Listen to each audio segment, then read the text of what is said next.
President Trump has been pushing hard for a peace deal to end the conflict between Russia and Ukraine, but his proposal demands concessions, major concessions for Kiev, including ceding the eastern Donbas region to Russian control, and it offers Moscow major economic and political incentives. Here to react is Eurasia Group president and founder Ian Bremmer, I should say, to analyze. Ian, great to see you again. Looking forward to your insights. Sure. So the White House has drafted this 28-point peace plan. It looks pretty good for Russia, and Zelensky has a very tight deadline to agree to it. Could this lead to a real deal, do you think, or is this just DOA? No, a number of components of the 28 points are completely unacceptable. They're non-starters. For the Ukrainians, as you know, Jack, the Ukrainians were not involved in the discussion or negotiations. Neither were the Europeans. The Ukrainians are the ones actually fighting. The Europeans are the ones actually funding. So they clearly get a much larger say in this than would have been the case 6 months ago, for example. We've already seen movements from the Trump administration. Initially, there were reports that if Ukraine didn't take it, that intelligence would be cut off. The White House saying, no, that isn't the case.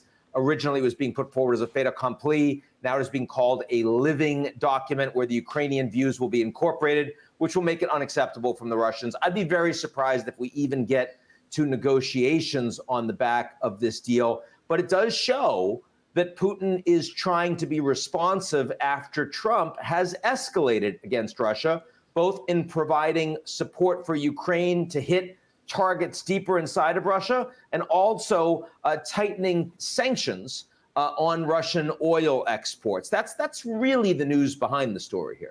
You know, the one interesting thing that maybe could be good for Kiev is this security guarantee. But if that should be part of an eventual deal, would it actually have teeth? They say they can't be part of NATO, but if there's a guarantee that the U.S. and the Europeans will come to their defense, that's kind of like being in NATO.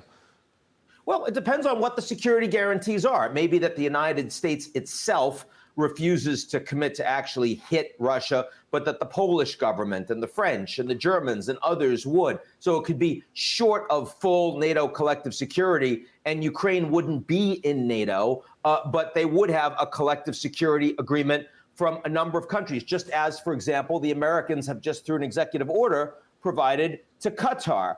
Or have with the Japanese or the South Koreans. So I think that potentially is doable. But the other components, like Ukraine will only have 600,000 troops maximum, or they're going to give up significant amounts of territory, which presently the Russians don't occupy. The Ukrainians do. I mean, these are honestly not even remotely feasible. No Ukrainian president could possibly assent to these terms and still be president. Yeah, we could talk on this all night, but let's switch over to about 6,000 miles away from Kiev to Caracas, the largest aircraft carrier in the world, now off Venezuela. What is the end game here? Are we really trying to push Maduro out? And if we did, who would replace him? We're certainly trying to engage in military strikes against Venezuela. That doesn't necessarily mean regime change. You don't put all of this material off the coast unless Maduro is willing to stand down with an ultimatum and leave. And a number of his top military generals would have to go as well, because they're orchestrating the illegal oil going to Cuba and then to China. They're orchestrating the narco cartels. That's not going to happen. And Trump isn't going to back down from that ultimatum, which means that some form of strikes are going to happen. But there's a very big difference between the United States engaging in strikes a la what you saw against Iran or what you've seen against the Houthis in Yemen and regime change.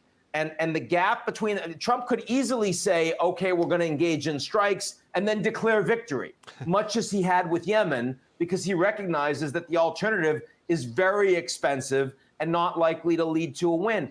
Or he could decide that he's going to continue going until Maduro is either killed or forced out.